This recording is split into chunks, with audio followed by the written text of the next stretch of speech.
Dear students of class 9, good morning. Last time in video first I have discussed with you about chapter 5. This is the second video. Video second. In the first video you have seen that all the body of all plants and animal is made up of a unit known as cell, and cell is the structural and functional unit of body. Cell की रचना animal किसी भी जीव की रचना cell से होती है, और जितने भी वर्क परफॉर्म होते हैं बॉडी के, that is perform by the cell. तो इस तरह से अब आपको हम बताएंगे कि किसी भी सेल में 3 स्ट्रक्चर मेन होते हैं. आप देखिए इस डायग्राम में, look in this diagram, this is the structure of cell.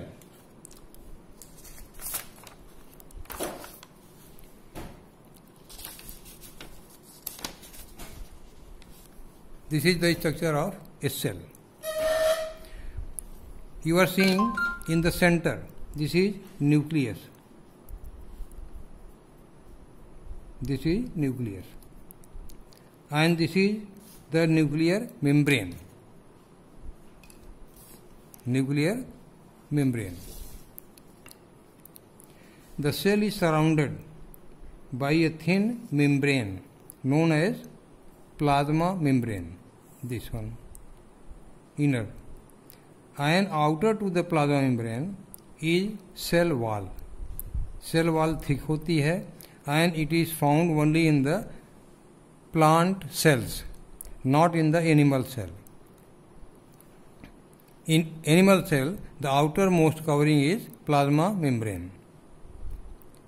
अब प्लाज्मा मेम्ब्रेन के अंदर एक लिक्विड होता है, होमोजेनियस लिक्विड भरा होता है, जिसको हम कहते हैं साइटोप्लाज्म.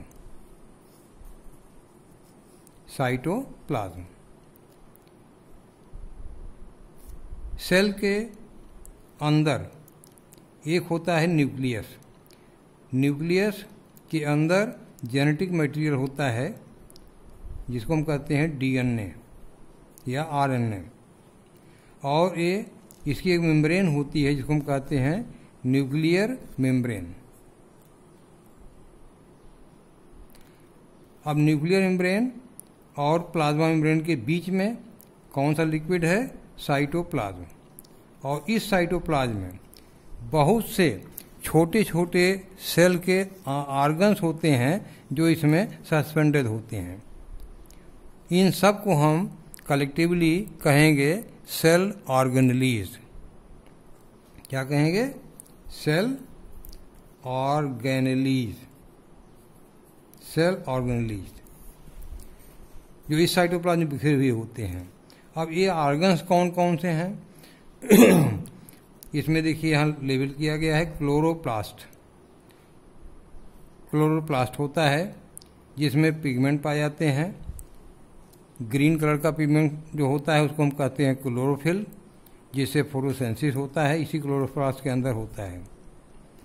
फिर इसके अंदर यहाँ आप देखिए गॉल्गी बॉडी होती हैं, या गॉल्गी अपरेटस भी बोलते हैं इसको. ये सिक्रीशन काम करती है कोशिका के अंदर. सिक्रीशन किसी भी चीज का हो. नेक्स्ट है cell organelle smooth endoplasmic reticulum. ये वाला, this is smooth endoplasmic reticulum. ये इलांगेटेड स्ट्रक्चर होता है. ये इस पर राइबोसोम्स पाए जाते हैं, लेकिन जिस पर राइबोसोम नहीं होते उनको हम स्मूथ एंडोप्लाज्मिक रेटिकुलम कहते हैं, और जिन पर ये राइबोसोम्स पाए जाते हैं, ये लाल बिंदी जो आप देख रहे हैं, इनको हम कहते हैं रफ एंडोप्लाज्मिक रेटिकुलम। कुछ राइबोसोम्स साइटोप्लाज्म में बिखरे भी होते हैं, रेड ग्रैन्यूल्स आप देख रहे हैं, इनको हम कहते हैं राइबोसोम्स। कुछ राइबोसोम्स इस रफ एंडोप्लाज्मिक रेटिकुलम पाए जाते हैं। इनका काम है एंडोप्लाज्मिक रेटिकुलम का मेटाबॉलिज्म से संबंधित किसी प्रकार की सिंथेसिस है, उसको उसमें ये पार्टिसिपेट करते हैं। ये एक ऑर्गन आप देख रहे हैं, this is called mitochondria. Mitochondria is called power house of the cell. इसी माइटोकॉन्ड्रिया से ऊर्जा पैदा होती है। ये पावर हाउस इसलिए कहते हैं, जो भी ऊर्जा आपको मिलती है काम करने के लिए, that is due to the mitochondria. Mitochondria के अंदर एडीपी एक मॉलिक्यूल होता है, एटीपी इसका फुल फॉर्म होता है एडेनोसिन ट्राईफॉस्फेट। जब ये कन्वर्ट होता है एडीपी में, एडेनोसिन डाईफॉस्फेट, तो यहाँ पर एनर्जी रिलीज होती है, एनर्जी। और यही एनर्जी हम डे टू डे जो एक्टिविटी करते हैं, यही एनर्जी का इस्तेमाल करते हैं। ये मॉलिक्यूल्स इसी माइटोकॉन्ड्रिया में बनते हैं। किससे बनते हैं? कार्बोहाइड्रेट से, ग्लूकोज और फ्रुक्टोज के ऑक्सीडेशन से ये बनते हैं मॉलिक्यूल एटीपी, एडेनोसिन ट्राईफॉस्फेट। ये एनर्जी रिच कंपाउंड होता है। जब इससे एक फॉस्फेट बॉन्ड निकलता है तो ये कन्वर्ट हो जाता है, एक फॉस्फेट निकल गया, यहाँ ट्राईफॉस्फेट था तो यहाँ डाई हो गया, और साथ में एनर्जी पैदा होती है। इसी एनर्जी से हम सारा काम करते हैं। अंदर न्यूक्लियर मेम्ब्रेन है। न्यूक्लियर मेम्ब्रेन के अंदर जो है, इसमें जेनेटिक मटेरियल होता है। जेनेटिक मटेरियल वही कंट्रोल करता है एनिमल की सारी एक्टिविटी को। इसमें डीएनए होता है, डीऑक्सी राइबोन्यूक्लिक एसिड।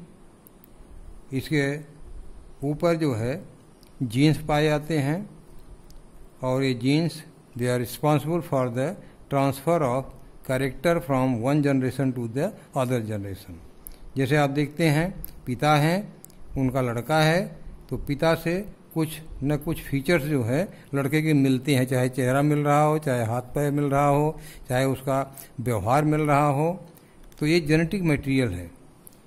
ये रिस्पॉन्सिबल होता है कि कोई भी कैरेक्टर एक पीढ़ी से दूसरी पीढ़ी तक ट्रांसफ़र के लिए जिम्मेदार होता है, डीएनए। तो ये जनरल जो है सेल का स्ट्रक्चर है।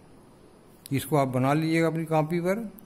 और जो डिफरेंट, अभी प्लाज्मा मेम्ब्रेन के बारे में पढ़ेंगे, फिर सेल मेम्ब्रेन के बारे में पढ़ेंगे, फिर सेल और न्यूक्लियस के बारे में पढ़ेंगे, फिर सेल ऑर्गेनरी जो ये सब अलग अलग हैं, इनको अलग अलग पढ़ना है।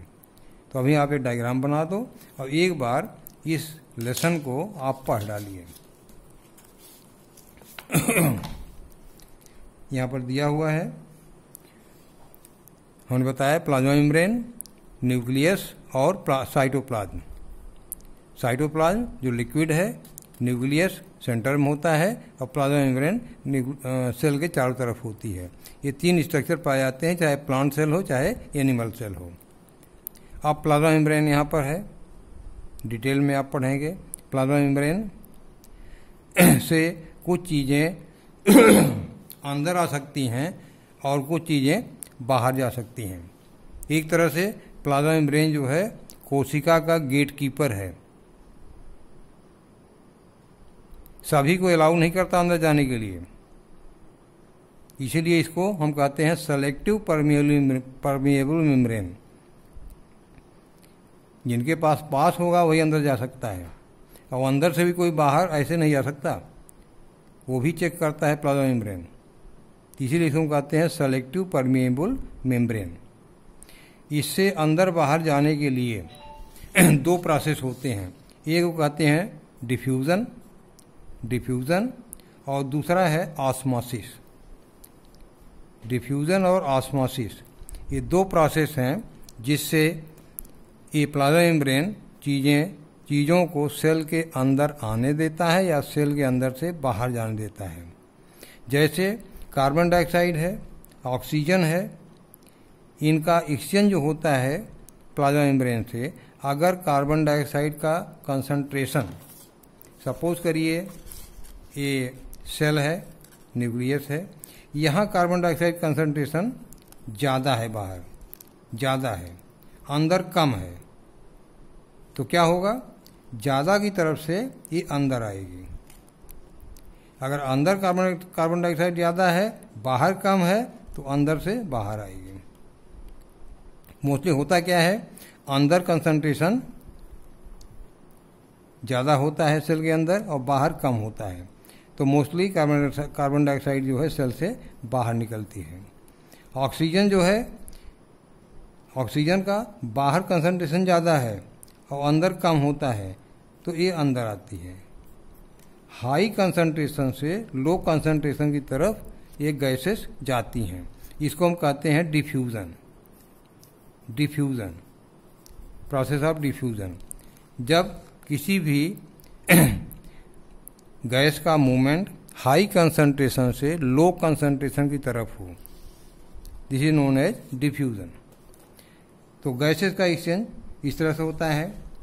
पानी का भी वैसे है, वाटर का डिफ्यूज़न, कंसंट्रेशन जहाँ ज़्यादा होगा, बाहर ज़्यादा है, तो सेल के अंदर आएगी वाटर, और अगर अंदर ज़्यादा है तो बाहर जाएगी।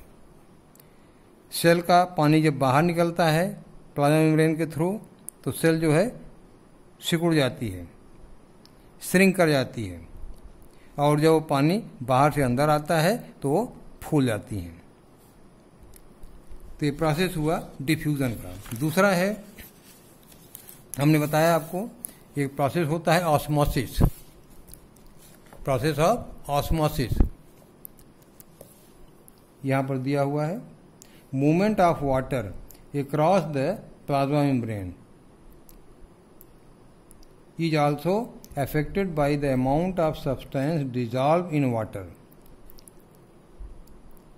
इसका मतलब वाटर जो है from the higher water concentration region से लो कंसंट्रेशन रीजन की तरफ जाएगा through the plasma membrane. Semi permeable membrane जो है वो प्लाज्मा मेम्ब्रेन का काम करती है। तो इस तरह से अगर हम किसी एनिमल सेल को या तो प्लांट सेल को हम डाल दें शुगर या साल्ट वाटर में, चीनी का घोल हो या नमक का घोल उसमें डाल दें, तो क्या होगा, शुगर और साल्ट का घोल है, उसमें हम सेल डालेंगे, सेल के अंदर शुगर साल्ट कम है, बाहर ज़्यादा है, तो क्या होगा, वाटर जो है वो सेल के अंदर आ जाएगी और सेल जो है फूल जाएगी, टर्बिड हो जाएगी। इसको हम कहते हैं हाइपोटोनिक सॉल्यूशन। दूसरा है, हमने एनिमल सेल को डाला ऐसे पानी में जिसका कंसंट्रेशन शुगर साल्ट का ज़्यादा नहीं है, तो न तो पानी बाहर जाएगा न पानी अंदर आएगा। सेल से न तो पानी बाहर जाएगा न अंदर आएगा, इसको हम कहेंगे आइसोटोनिक सॉल्यूशन। Isotonic solution. तीसरा है हाइपरटोनिक सॉल्यूशन। हाइपरटोनिक सॉल्यूशन वो होता है जब low concentration of water then the cells, cell के बाहर लो कंसंट्रेशन है, सेल के अंदर हाई कंसंट्रेशन है, ऐसी स्थिति को हम कहेंगे हाइपरटोनिक सॉल्यूशन। तो इस तरह से आपने देखा कि प्लाज्मा मेम्ब्रेन के द्वारा के थ्रू ही कोई भी चीज़ सेल के अंदर आती है या सेल से बाहर जाती है। सेल ये बनी होती है लिपिड और प्रोटीन की। Plasma membrane is made up of lipid and protein. इसका जो स्ट्रक्चर होता है वो फ्लेक्सिबल होता है, स्ट्रक्चर फ्लेक्सिबल होता है। फ्लेक्सिबल होने से क्या फ़ायदा होता है, जैसे स्मॉल एनिमल्स हैं, उनकी सिंगल सेल के एनिमल आपने पढ़ा है माइक्रो ऑर्गेनिज्म में, सपोज करिए अमीबा है, अमीबा सिंगल सेल का एनिमल है। अब इसका कोई भोजन यहाँ पर है तो क्या करेगा, यही प्लाज्मा मेम्ब्रेन जो है ज्यों इसके टच में आएगी ये धीरे से यहाँ बढ़ करके यहाँ पर वेसिकल बना लेगी और फिर इसको भोजन को अपने अंदर कर लेगी, यहाँ से ये भोजन अंदर आ जाएगा। इसको हम कहते हैं इंडो ऑस्मोसिस, इंडो ऑस्मोसिस। तो इस तरह से प्लाज्मा मेम्ब्रेन जो है के द्वारा ये इंडो साइटोसिस होती है, भोजन अगर कोई है, फूड मटेरियल है, उसको अंदर लेने की क्रिया को कहते हैं इंडोसाइटोसिस।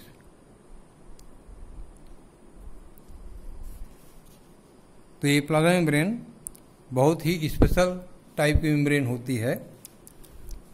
नेक्स्ट आएगा सेल वॉल। हमने आपको बताया cell wall is made up of cellulose, cellulose की बनी होती है, काफ़ी थिक होती है और सेल वॉल के अंदर प्लाज्मा मेम्ब्रेन पाया जाता है in the plant cells. Cell wall animals कोशिकाओं में नहीं पाई जाती और इसमें भी डिफ्यूजन ऑस्मोसिस की क्रियाएं होती रहती हैं। तो इस लेसन को आप खूब अच्छी तरह से पढ़ लीजिएगा। इसमें देखिए न्यूक्लियस हमने बताया आपको। नेक्स्ट आप देखिए साइटोप्लाज्म हमने बताया आपको, जो लिक्विड होता है प्लाज्मा मेम्ब्रेन के अंदर। नेक्स्ट है सेल ऑर्गेनेलीज। सेल ऑर्गेनेलीज जो डिफरेंट टाइप के सेल ऑर्गेनेलीज होते हैं। एंडोप्लाज्मिक रेटिकुलम ये एनिमल सेल है का स्ट्रक्चर, इसको आप कॉपी बना लीजिएगा, एनिमल सेल। नेक्स्ट है plant cell. Animal cell plant cell में कोई ज़्यादा अंतर नहीं है, केवल सेल वॉल का अंतर होता है। ये प्लांट सेल है, इसको भी आप कॉपी पर बना लीजिएगा।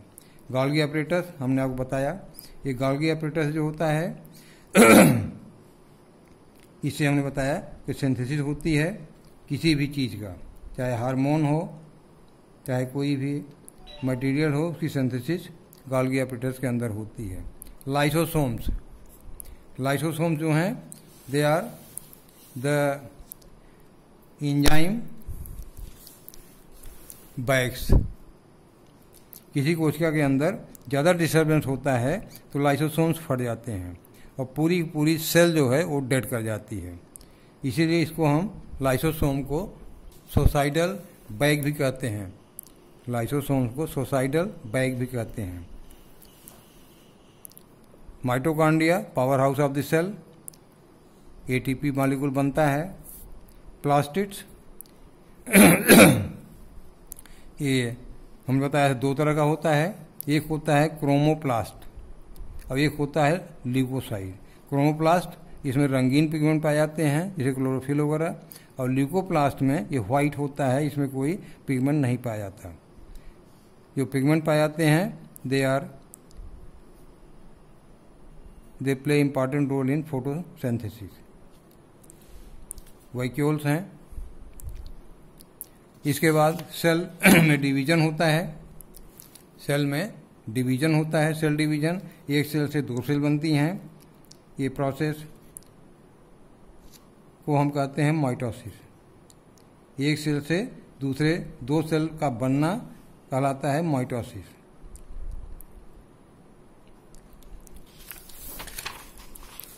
इसको आप पूरा पढ़ लेंगे। यहाँ पर डायग्राम दिया गया है, एक सेल से दो सेल कैसे बनते हैं। ये न्यूक्लियस है, देखिए न्यूक्लियस। ये क्रोमोसोम्स हैं जो हमने बताया था जेनेटिक मटेरियल 1 2 3 4। ये दो सेल बने, चार यहाँ पर हैं तो ये दो दो पेयर होते हैं, एक इसमें गया दो लाल इसमें आया, दो ग्रीन इसमें। इस तरह से 1 2 3 4 1 2 3 4 यहाँ, 1 2 3 4 यहाँ भी है। इसको हम कहते हैं माइटोसिस सेल डिवीजन। और जो रिप्रोडक्शन में क्या होता है, उसमें भी सेल डिवीजन होता है। उस सेल डिवीजन को हम कहते हैं मियोसिस। यहाँ पर 1 से 2 सेल बनेंगे, लेकिन यहाँ पर क्या होता है 1 से 4 सेल बनते हैं, 4 सेल। और इनमें जो है क्रोमोसोम का नंबर, जेनेटिक मटेरियल का नंबर हाफ हो जाता है, हाफ। यहाँ क्या होता है, ये फुल होता है, जेनेटिक मटेरियल फुल होता है। इसको कहते हैं फुल का मतलब 2x नंबर ऑफ क्रोमोसोम। यहाँ पर क्या कहते हैं इसको, x नंबर ऑफ क्रोमोसोम्स, क्योंकि x जब मिलते हैं 2x हो जाते हैं। तो ये डिवीजन जो है मोस्टली बॉडी सेल में होता है और ये जो है रिप्रोडक्टिव सेल्स में होता है। तो ये आपको सेल के बारे में डिटेल हमने बता दिया। इसकी एक्सरसाइज हैं वो बाद में कराएंगे। इसको आप पढ़ करके जो डायग्राम्स वगैरह हैं सारे डायग्राम्स आप बना लीजिएगा। Thank you.